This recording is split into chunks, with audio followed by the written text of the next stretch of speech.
You hear the story about the patient that sued the dentist because they had an implant that failed? I want to hear all about it today on Medical History Mysteries.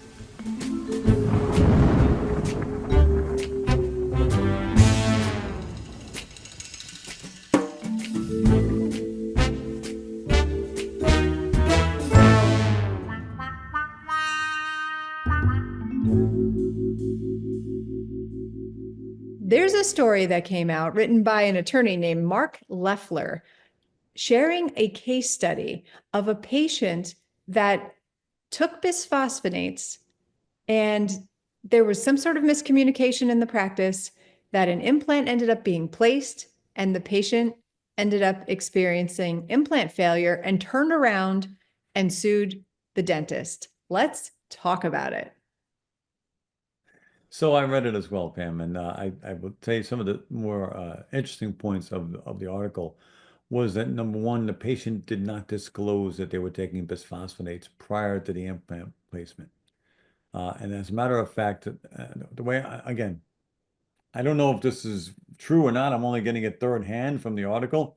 So, again, guilty until proven innocent. I don't know if it was an innocent proven until proven guilty. I don't know. I'm not getting involved in who's who here. All I could say is what the article says is that the patient did not disclose the use of bisphosphonates, if I'm recalling it correctly.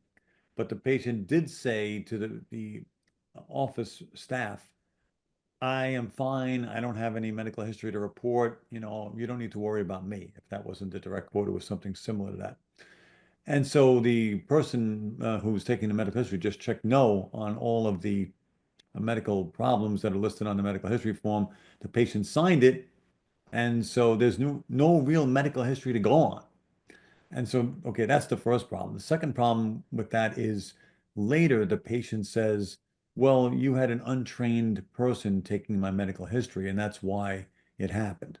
Again, it's miscommunication. Maybe it's, some kind of incident that can happen every day in a dental practice, and we very rarely think about it.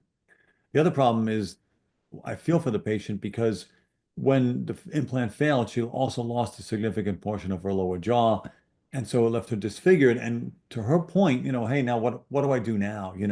Someone has to pay for this. So I get it, but again, if we haven't said this a million times on medical history mysteries, Pam, it's not enough. It's all about the medical history. It's all about finding out everything you can about that patient. And if you've heard me say this before, it's always the same thing. Never let someone in your office who's not trained to take a medical history take the medical history. And remember that patients are sometimes their own worst reporters of their own medical history. So you ask the three questions. What do you take? Why do you take it? And did you take it today? Every time, all the time, until they're ready to vomit, you're asking them all about their medications because pharmacology is the Rosetta Stone to the hieroglyphics that a medical history can appear like. It looks like a whole bunch of jumbled information. But when you understand the medications, dietary supplements, and substances and over-the-counter drugs that people take, and you know why they use it, then you can put the medical history together and make good decisions. Here, we have a complete absence of information. And that should be suspicious enough to make me want to ask more questions. Especially for something like an implant surgery. I feel like that should be part of, I'm guessing, thinking that that should be part of the informed consent. That should be part of, patients sign their medical history, claiming, saying that everything that's on it is true. And ultimately, though, it is the dentist's responsibility. So while I'm a huge fan of delegating responsibilities and not necessarily taking every responsibility of my practice on my shoulders, it's ultimately our responsibility. And gosh, especially if you're going to embark on a surgery, especially something like an implant surgery or an extraction, making sure you double check and ask those questions is essential. Yeah, and this is how, and I feel for the dentist in this situation because uh, let's put it this way, this boils down to trust. The clinician in this situation has overwhelming trust in his or her staff to take a complete and accurate medical history on their behalf. But there's also a tremendous amount of trust in the patient. And will the patient tell me everything I need to know about them? And I feel that sometimes dentistry is like driving. And that people often preach, when you're driving a car, you need to be a defensive driver to anticipate things that might go wrong, to anticipate that the person that you're relying on to do the right thing, like stop at a red light, will actually stop at a red light.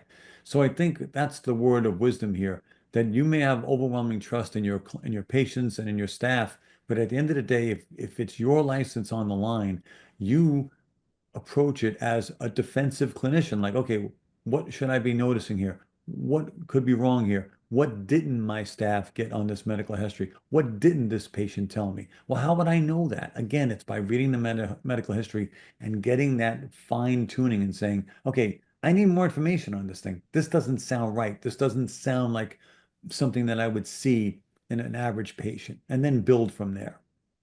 I couldn't agree more. And I also think that I know it, you know it, we all know that the mouth is connected to the entire body, but somehow patients don't necessarily think that. And there might be medical conditions that they don't disclose to a team member. It's happened in my practice multiple times where my hygienists go through this whole rigmarole with their whole appointment. I come in at the end of the appointment and I say, how have you been? And then all of a sudden it's like verbal diarrhea of all of the things that's going on medically with that patient. And my hygienists are always dumbfounded. Like, I've asked them changes, surgeries, medical conditions. Like they have like this whole way of asking these questions to try to tease the information out of the patients. And I just say, how have you been? And all of a sudden the doctor's getting information that the team wasn't able to get, even though they've asked pretty pointed questions. So sometimes doctors got to be the doctor and ask the important questions.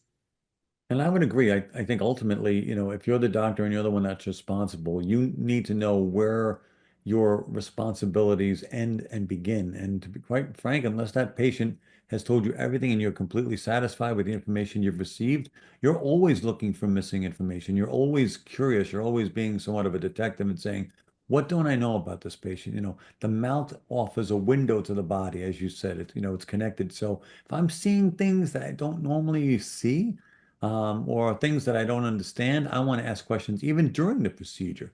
It's okay, you know what? You said this, but I'm seeing this. So what don't I know here? What's going on? But also, I think it has to do with your staff supporting you, knowing how busy you are as a dentist, knowing you're running from operatory to operatory, trying to give the best care in the most you can as far as time. They've got to be with you. They've got to be there as sleuths as well and say, okay, I'm going to give this medical history to my doc. Gosh, I hope I got everything. Let me review it one more time. Let me make sure I've got this all down. It's so easy to say, well, it was the patient's fault. They didn't tell me. But then it ends up that is where your liability comes in, because the patient can always say, well, no one asked me. And if I've told my students this 1,000 times, it's still not enough. If you ever have trouble making a decision about what to do, you can always lose a suit. You can always pay a settlement, but you can't always keep your license. So you want to know what the right decision or the right thing to do is? Pretend like the State Board of Dentistry is standing behind you at that moment. What would the prudent dental professional do in that moment? And that's what you should do. I think that's incredible advice. And this is an opportunity. I feel like we, as a dental practice, sometimes we have lunch and learns about new products that come in, or maybe we need to talk about a new piece of equipment that we're getting and we have to be trained on it. What about a lunch and learn about the medical history and why we ask the questions that we ask? Outstanding. What a great piece of advice, Pam. I mean, imagine if everybody did that, once a month, once every other month, and just train the staff on how to take a medical history and what the pitfalls might be. Heck, I mean, that would go so far into keeping everyone on the same page in the office so that we're all, again, working as a team. I've got your back, you've got mine. And that way, what's the outcome? Great patient care. I love that. So send us a note, send us a message on Instagram if you had your lunch and learn, and tell me what you guys learned or what maybe some of the team members didn't realize that they didn't know. And so we want to hear from you. So please reach out to us. Let us know, how it's going for you. If you have a medical history mystery that you would like for us to tackle for you, again, hit us up. So we're continuing our series on dental professionals are human too.